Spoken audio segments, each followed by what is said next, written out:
Hello, good afternoon or evening. I'm that you are all here today, that you're still here today, but I actually don't want to talk to you. I would like to talk to your dreams. So maybe it sounds a little silly, but if you could take a second and just pull those up for me, because I know you all have them. Maybe they're really buried, but I want you to take a minute, close your eyes, and just remember those enormous dreams that you had, maybe when you were a kid, maybe you got some more today, and just hold it in a little dream bubble on the top of your head. Because in the next 15 minutes, I'm going to tell you how you can make those dreams become real. And I think maybe if you're not interested, your dreams will be interested. But first, I would like to tell you a story. So when I was a little girl, I had a grandfather who I called Papa. And Papa, owned a small farm in rural Iowa where I was raised. And I would go and visit him on the weekends. And Papa had the most beautiful horses that I have ever seen. And he would take them to shows, and he took very good care of them. And all my older cousins, who are all older than me, I was very jealous of sometimes, would ride the horses around, even bareback. And they would ride them in these shows, and I was the littlest one, and I was always stuck sitting and watching them. And when I was 5 years old, the only thing I wanted was to be able to ride a horse like they did. That is my Papa, and he was really an intimidating guy. He was really big and strong, or he looked really big and strong to me as a 5-year-old, and he wore these dusty cowboy boots, and he had tools hanging off of his belt, and he walked around that farm, and he knew how to do everything. And I knew how to do nothing. So I didn't want to ask him how to ride a horse. I was too scared. I wanted my mom to ask him for me, which is much safer. And I remember I was watching my mom talk to Papa, and Papa comes over to me, and he kneels down and he looks me in the eye, and he says, "Thea, you can ride a horse with me today, but the next time that you want something, you have to come and ask for it yourself." And it was great. I got to ride a horse, and at the time, that was all I really remembered. But Papa left a deeper impression on me that day than either one of us knew. And it was an impact that I didn't even realize was there until I started thinking about what has made a difference in my life that I could bring to this stage. And I realized that asking has. I am not here today because I'm a renowned scientist or a leader in my field or well-known in any way. I'm here today because I had the opportunity to ask to be here. And since then, I've had friends come up to me wondering how this happened and how it could happen for them as well. My friends are very ambitious. And when I tell them that it started with me introducing myself to the organizer of the event and asking if there was any way I could be involved, I watch their faces morph into skepticism and disbelief. Even though they try and hide it, I can see that you don't really believe me, that you think there's some secret that I just don't want to share with you. And it's true that there's a lot of hard work that comes before and after you ask for something, and that you don't always get an immediate result. But although asking sounds like a really simple and insignificant thing to do, it can have some really powerful results. And it can also be really difficult, especially if you're asking for something that you really want, like a dream, something that matters to you, something you are terrified of hearing the answer no to. To illustrate this, I would like us all to pretend that we are back in high school, or university if you'd rather, and you're sitting in your tiny little desk, and you have a couple pimples on your face, you're in high school, it's okay, and the person sitting in front of you, you are convinced is the love of your life. And you are gonna ask them to the dance, and you have to do it now because the bell is gonna ring, and the moment is perfect. Your hair looks really cool, and your clothes are awesome, and you reach forward, your palms are all sweaty, and like, your heart is beating, you tap this person on the shoulder, and they turn around, and you say, "Would you wanna go to the dance with me next week?" And everybody around you gets really quiet. And the person sitting in front of you goes, no, sorry. and the bell rings, and everybody leaves, and everyone knows exactly what just happened, and you are just left sitting in that classroom with a 10-pound weight in your stomach. You feel like you're never going to move ever again. Has anyone ever experienced something like that? Being completely rejected for something that mattered so much to you in that moment? I know I have. It feels awful. It feels awful. And the worst part of it is, you want to do everything you can in your power to never have that awful feeling ever again. And you associate that with asking. You are never asking that person out again, that is for sure, because you don't want to get rejected. But that's not always fair, because you don't actually get rejected as much as you think that you do. It's just that the times that we are rejected are so emotionally crippling that they stand out in our memory like this huge dark cloud and overshadow just everything else. And it took me a long time to get over this fear of rejection. At first, if I wanted something, I would only ask for it if I knew that I could get it, which does not really get you anywhere at all. And the first time I asked for something that was really important to me, I got completely rejected. And not in a quick, rip the Band-Aid off kind of way, in a long, drawn-out, empty promises kind of way, which for me was worse. And I know that at the time, it really sucked to experience that. But to be honest with you, I don't really remember. Because between then and now, I've had so many more yeses when I've asked than I have no's that I'm not afraid of rejection anymore. If you reject me, I'll just go find someone who won't, because I know that I can. And luckily, this is not unique to me. You will also get more yeses than you think you will. To prove this, because I think that some of you may be skeptical, a professor at Stanford University did a study, and he gathered a group of participants together, and he gave them all a lengthy pen and paper survey. And he told them to go out and just ask random strangers to fill out this whole survey.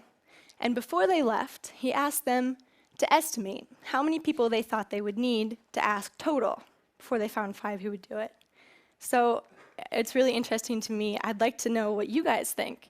If you had like kind of an annoying survey and you just have to go ask random people on the street, maybe like New York City, to fill out this survey for you, how many total do you think you need to ask? Throw out some numbers. What do you think? 50, 30. Oh, 100, okay. Spending all day. Yeah, New York. Okay, maybe that was a bad example. But so the participants, they thought about 20. Actually, they only needed to ask 10. On average, almost every participant overestimated their rate of rejection by twice as much. Imagine that. Instead of hearing no from 15 or like 95 people, you only heard no from 5. 15, 5. That is a big difference. You know, we're really bad at estimating that rate, which is good for asking. But fearing rejection is not the only thing that can make asking difficult, because we have a society that discourages it. We have a culture, especially in America, that tells us we can be whatever we want to be. American dream, baby. But we also have a part of that culture that tells us, in a bit of a quieter and a meaner voice, that we should be able to get there all by ourselves. And that if you have to ask for help, it means that you're not smart enough to figure it out by yourself. And it's this kind of mindset that encourages us to doubt before we ask. We think things like, wow, you know, they look really busy. This is just going to be so annoying to them. And like, how important is this question anyway? You know what? I'm not going to do it. And in the moment, that can sound really reasonable to talk yourself out of asking for something. But let me tell you why it's not. There was a professor at the Harvard Business School who did a study on just this kind of question. And she found that when you ask a question of someone, not only are they not annoyed, they are flattered, especially if it's an area that they have expertise. And I really like a quote that they used to describe this. he was smart to ask for my advice because I am smart. Which is such a Harvard thing to say, I think, but it's true. The study also found that when you ask a question, even if it's a relatively simple question with an easy answer, the perception of your intelligence is not harmed. And if you ask an insightful question, people view you as being more intelligent and more competent at your job than they previously thought. So, the next time you want to ask for something, but you have these feelings, you're afraid of rejection, or asking is a dumb idea that nobody wants to hear, remember, more people are going to say yes than you think. They're not going to be annoyed. You're not going to come off as stupid. And that asking is a strength. It's pretending that you don't need help when you really do that is a weakness. So before I wrap this up, I would like to share with you a video clip of someone who had lots of big dreams, I'm sure, probably didn't know how to start, and so just picked up the phone. But I'd quickly like to tell you how I came about this clip. I first saw it on YouTube, and it was really, really inspiring to me, and so I wanted to share it with you guys. But first, I needed to get the licensing rights. So I contacted the people who owned it, the Silicon Valley Historical Association in California, and I spoke to a very lovely woman, and she said, yes, of course, you can have this clip. We'll give it to you in HD, and we'll send it by email later today, and it'll only be $700. And I was flabbergasted because I've never asked for the licensing rights to anything before. I didn't know it cost money at all, let alone $700. It's only 60 seconds, my God. So I spoke back to her and I said, you know, thank you for being so willing, but I don't have $700. Is there, can you give me a student discount or something like that? And she was like, yeah, how about $350? Would that work in your budget? And yes, okay, $350 is a better deal than $700, but I don't have any money, so I had to tell her again. I was like, well, actually, I don't have any money at all. That's very generous of you, but is there any other way that we could, do this for free, maybe? And a couple days later, she got back to me and she said, okay, I spoke to my director, and yeah, we'll give it to you for free, and good luck with your talk. And was really excited and called my mom up and told her. I was like, oh, it's going to be $700, and they knocked it all the way down. And my mom was like, how did you get them to do that? And I was like, well, I asked for it. It was a bit cheeky, but it's my mom. So asking, it works unexpectedly sometimes. But so here is the clip. No, I've actually always found something to be very true, which is most people don't get those experiences because they never ask. I've never found anybody that didn't want to help me if I asked them for help. I always call them up. I called up, this will date me, but I called up Bill Hewlett when I was 12 years old, and he lived in Palo Alto. His number was still in the phone book. And he answered the phone himself. He said, yes? He said, hi, I'm Steve Jobs. I'm 12 years old. I'm a student in high school, and I want to build a frequency counter. And I was wondering if you had any spare parts I could have. And he laughed, and he gave me the spare parts to build this frequency counter, and he gave me a job that summer in Hewlett-Packard, working on the assembly line, putting nuts and bolts together on frequency counters. He got me a job in the place that built them.